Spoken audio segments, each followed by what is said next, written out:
ध्यान में आप जब बैठने जा रहे हैं तो सर्वप्रथम आपको विचार आएंगे आज का, आज जो आपने किया, उसके बाद कल का, परसों का, चौथे दिन का, ऐसे ऐसे चलता चलता वो पीछे चला जाएगा नीचे की तरफ। और इतना बड़ा मन का वो आपके पास संसार है कि उनमें से एक के बाद एक विचार आते जाएंगे, तब तक आते जाएंगे जब से आप इस धरती पर जन्म लिए हैं। ये जन्म नहीं, करोड़ों जन्म जो लिए हैं आप, वहीं से ज्ञान का प्रारंभ होता है।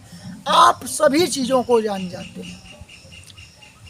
आप सर्वप्रथम चलते जाएंगे, ध्यान में मग्न होते जाएंगे, उन्नत तरीके से आगे बढ़ते जाएंगे। तो ऐसे ऐसे करके पीछे पीछे का दिखाते दिखाते सभी जो है कि आपके पास विचार जब आ जाएंगे तो इस जन्म का विचार खत्म हो जाएगा पूरा। फिर अगले जन्म का आपको दिखने लगेगा, अगले जन्म का विचार आने लगेंगे आपको पता चलने लगेगा कि आप अगले जन्म में क्या थे, क्या हैं, क्या रहे होंगे। सभी चीज़ों का आपको ज्ञान होने लगेगा। उसके बाद अगले जन्म, उसके बाद अगले जन्म, चलते चलते जब आप सर्वप्रथम पूरे अंत जन्म तक पहुंच जाएंगे जहां आपने सर्वप्रथम जन्म लिया था, बस वहीं आपको समझ लीजिए कि मोक्ष की प्राप्ति, आपको ज्ञान की प्राप्ति हो गई। ओम नमः शिवाय। जैसा कि आप सभी लोगों ने टाइटल में पढ़ ही लिया होगा कि आज हम लोग बहुत ही महत्वपूर्ण विषय पर चर्चा करने वाले हैं। ये विषय संसार के सभी विषयों से महत्वपूर्ण विषय है। इस विषय का नाम है ध्यान। आज हम लोग ध्यान के विषय में चर्चा करने वाले हैं कि ध्यान व्यक्ति को कैसे करना चाहिए, क्यों करना चाहिए, कहाँ करना चाहिए, कब करना चाहिए। इस विषय में थोड़ा हम लोग आज प्रकाश डालते हैं कि ध्यान आखिरकार होता क्या है, क्यों हमें करना चाहिए ध्यान, और जो व्यक्ति ध्यान नहीं कर रहा है उस व्यक्ति के साथ क्या नहीं हो पाएगा, क्या वो खो रहा है अपने जीवन से, और जो व्यक्ति ध्यान कर रहा है वो आखिरकार क्या पा लेगा। वो भी तो इन्हीं संसार में जैसे सब लोग हैं वैसे ही वो भी रहेगा, परंतु वो आखिरकार क्या पा रहा है जो ध्यान कर रहा है। एकांत में बैठकर 10 मिनट, 20 मिनट, आधा घंटा, 1 घंटा, जो भी जितना जिनकी क्षमता है वो लगे हुए हैं। तो क्यों लगे हुए हैं, क्या पा रहे हैं आखिरकार। तो सिस्टम ये समझने का प्रयास करिए आप। ध्यान पाने की वस्तु जो है वो पाने की वस्तु के लिए ध्यान नहीं है, ध्यान खोने के लिए। मनुष्य यदि ध्यान कर रहा है, जो भी व्यक्ति ध्यान कर रहा है, तो वो कुछ पाने के लिए ध्यान नहीं कर रहा है, कुछ खोने के लिए ध्यान कर रहा है। वो अपना क्रोध खोना चाहता है, वो अपना मोह खोना चाहता है, भ्रम खोना चाहता है, अज्ञानता खोना चाहता है, दुर्गुण खोना चाहता है, और जस्ट उनके विपरीत पाना चाहता है। और वो पाना चाहे या ना चाहे, अपने आप उन्हें वो मिलेगा। ये अपने आप ये खो देंगे। आप जरा भी इस भूल में ना रहें कि आप ध्यान करके कुछ पा सकते हैं। आप ध्यान कर कर सिर्फ और सिर्फ अपने विकारों को खो सकते हैं, अपने अंदर के सभी विकारों को, सभी दुर्गुणों को खो देंगे। और पाएंगे क्या, सिर्फ और सिर्फ उसके अपोजिट जो होगा, उसके विपरीत जो होगा। तो सर्वप्रथम ये हमें समझने का प्रयास करना है कि ध्यान है क्या, ध्यान आखिरकार है क्या। तो हम लोगों को ये जानना चाहिए कि ध्यान जो है सिर्फ और सिर्फ निर्विचार होना है। आप यदि अपने मन के अंदर निर्विचार हैं, अपने अंदर निर्विचार हो पा रहे हैं, तो आप ध्यान में प्रवेश कर पा रहे हैं। परंतु ये आप समझ लीजिए कि ध्यान कोई कर नहीं सकता, ध्यान घटित होगा, ध्यान अपने आप होगा, ध्यान कोई कर नहीं सकता। ध्यान के लिए अभ्यास जरूर कर सकते हैं, परंतु ध्यान कोई नहीं कर सकता। ध्यान जब होगा तो वो अपने आप घटित होगा, उसे आप अनुभव कर सकते हैं, वो भी आप अपने इन जुबान से बता नहीं सकते ध्यान के अनुभव को। सिर्फ और सिर्फ ध्यान घटित हो सकता है, उसे आप संवेदनाओं के द्वारा महसूस कर सकते हैं, अंतरात्मा के द्वारा महसूस कर सकते हैं। उसे बता नहीं सकते किसी से कि हमें क्या अनुभव हुआ ध्यान में, क्या अनुभव हुआ समाधि में। अब ध्यान का मतलब ये नहीं कि छोटा मोटा आधा घंटा, 1 घंटा के लिए जो बैठे हैं उन्हें तो सब याद है कि हम क्या बैठे हैं, क्या हुआ, क्या नहीं, ये नहीं। ध्यान का मतलब कि आप जब ध्यान में प्रवेश किए तो उसके बाद आपको कुछ याद ही नहीं रहेगा। आपके शरीर को सोचिए कि यदि इस हाथ को काट दिया जाए ना, तो भी यदि कोई व्यक्ति ध्यान में बैठा तो उसे पता नहीं चलेगा कि ध्यान में हाथ कट गया, और वो ध्यान में बैठा रहेगा। सिस्टम ये है, ध्यान इतना मजबूत चीज़ है, ये समझिए। और इस ध्यान की खोज हमारे महान ऋषि मुनियों ने की थी। वो शून्य की खोज करने के लिए ध्यान की खोज की। शून्य में उतरने के लिए अपने आप को बिल्कुल शून्य कर देना, वही ध्यान है। ध्यान का मतलब निर्विचार हो जाना, आपके मन में एक भी विचार न आए। अब सर्वप्रथम आप जब ध्यान करने जाएंगे तो आप ये जानते हैं कि आपके मन में विचारों का जंजाल चलने लगेगा। जैसे आप इस समय, हम लोग सो नहीं रहे हैं, हम लोग उठे हैं, जागे हुए हैं, परंतु इस जागे हुए में भी सभी लोग सोए हुए हैं।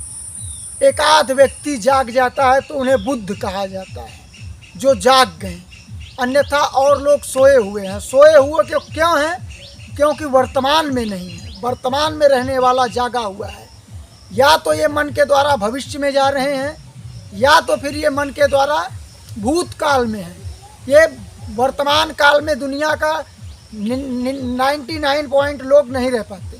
99 क्या, एक आध आदमी अरबों खरबों में निकल गए। जैसे बुद्ध जी हो गए, राम जी हो गए, कृष्ण जी हो गए, स्वामी विवेकानंद जी हो गए। ऐसे ऐसे महापुरुष जो थे वो ध्यान के द्वारा अपने आप को साध कर अपने मन पर विजय प्राप्त किया। अब ये समझने का प्रयास करिए आप कि जब आप अपने मन पर कंट्रोल करने के लिए ध्यान करते हैं, सर्वप्रथम ये समझिए कि जब मन पर कंट्रोल करने के लिए आप ध्यान करेंगे, जैसे ही ध्यान में बैठेंगे, आंख मूंद कर बैठना ही तो है। क्या होगा?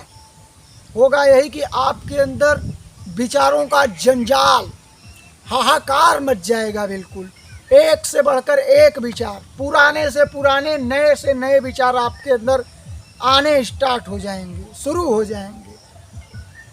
आप देखेंगे कि आप जब आंखें खोल कर बैठे थे तो आपके पास विचार उतने नहीं आ रहे थे। क्यों?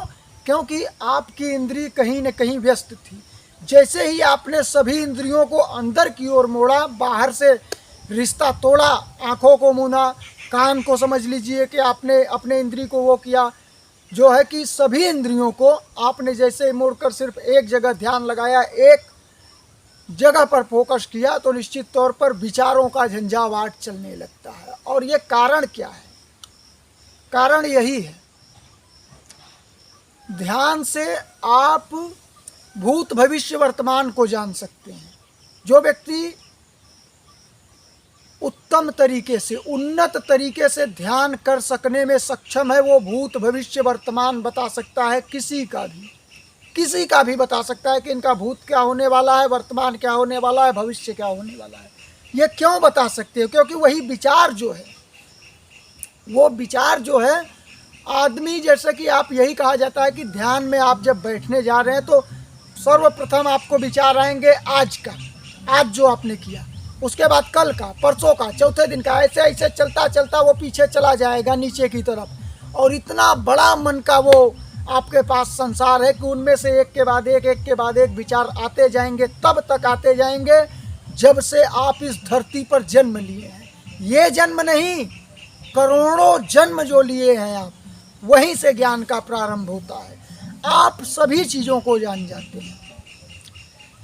आप सर्वप्रथम चलते जाएंगे, ध्यान में मग्न होते जाएंगे, उन्नत तरीके से आगे बढ़ते जाएंगे, तो ऐसे ऐसे करके पीछे पीछे का दिखाते दिखाते सभी जो है कि आपके पास विचार जब आ जाएंगे तो इस जन्म का विचार खत्म हो जाएगा पूरा। फिर अगले जन्म का आपको दिखने लगेगा, अगले जन्म का विचार आने लगेंगे आपको पता चलने लगेगा कि आप अगले जन्म में क्या थे, क्या हैं, क्या रहे होंगे। सभी चीज़ों का आपको ज्ञान होने लगेगा। उसके बाद अगले जन्म, उसके बाद अगले जन्म, चलते चलते जब आप सर्वप्रथम पूरे अंत जन्म तक पहुंच जाएंगे, जहां आपने सर्वप्रथम जन्म लिया था, बस वहीं आपको समझ लीजिए कि मोक्ष की प्राप्ति, आपको ज्ञान की प्राप्ति हो गई। आप भूत भविष्य वर्तमान सभी चीज़ों में निपुण, आपको रिद्धि सिद्धि सभी चीज़ जो भी आप चाहें वो सब तो बताने वाली बात है, ये तो बहुत पहले मिल जाएंगी। अंत तक जाने की तो बहुत हो रहे हैं। अंत तक जाने का मतलब गौतम बुद्ध जी को देखिए, वो श्री कृष्ण जी को देखिए, श्री राम जी को देखिए, ये लोग अंत तक पहुँचे। अंत तक पहुँचने का मतलब है कि जब से पृथ्वी बनी है तब से आप बने हो। और आप बने हो का मतलब ये नहीं है कि आप बने हो, तब से लेके आज तक आप जान सकते हो कि उस समय से लेके आज तक का पूरा ज्ञान आपके इन्हीं दिमाग में आ जाएगा और आप सिर्फ और सिर्फ ध्यान के द्वारा सभी ज्ञान को ले सकते हैं। स्वामी विवेकानंद जी ने कहा था, यदि हमें पहले ही पता चल गया होता कि ध्यान इतना महत्वपूर्ण है तो मैं इन किताबों में अपना समय व्यर्थ न करता, मैं सिर्फ और सिर्फ ध्यान करता, मैं इन किताबों को नहीं पढ़ता। स्वामी विवेकानंद जी इतने महान ज्ञाता कि 10-10, 20-20 हजार पन्ने का किताब आप एक साथ लाइए, सिर्फ और सिर्फ हाथ ऐसे रखकर उन्हें पता लगाकर सीधा बोल देते थे, पेज टू पेज बता देते थे कि क्या लिखा है पेज टू पेज, बिना पढ़े सिर्फ और सिर्फ हाथों से टच करके। वो महान ज्ञाता सिर्फ और सिर्फ ध्यान के बल पे। उन्होंने बताया है अपने बुक में, अपना जो लिखे हैं वो बुक, उनमें बताया गया है सभी चीज़ों पर आप पहले परस्पर ज्ञान लीजिए। ध्यान करने के विषय में हम अगले विषय पर अगले वीडियो में चर्चा करेंगे कि ध्यान किस तरह से किया जाए, ध्यान के लिए कौन सा समय उपयुक्त होगा, कौन सा समय सर्वोत्तम होगा, किस समय पर आप ध्यान करें कि उस समय ध्यान आपको अधिक लाभ दे और आप ध्यान में बहुत ही जल्दी प्रवेश पा सकें, ध्यान कर सकें, आसानी से ध्यान आपका लग सके। इसके लिए हम लोग अगला वीडियो बनाएंगे, अगला पार्ट बनाएंगे, उस वीडियो में चर्चा होगी। परंतु आप इस वीडियो को आगे ज़रूर शेयर कीजिएगा जिससे अन्य जनों को लाभ मिल सके। बहुत बहुत धन्यवाद आप सभी का। ओम नमः शिवाय।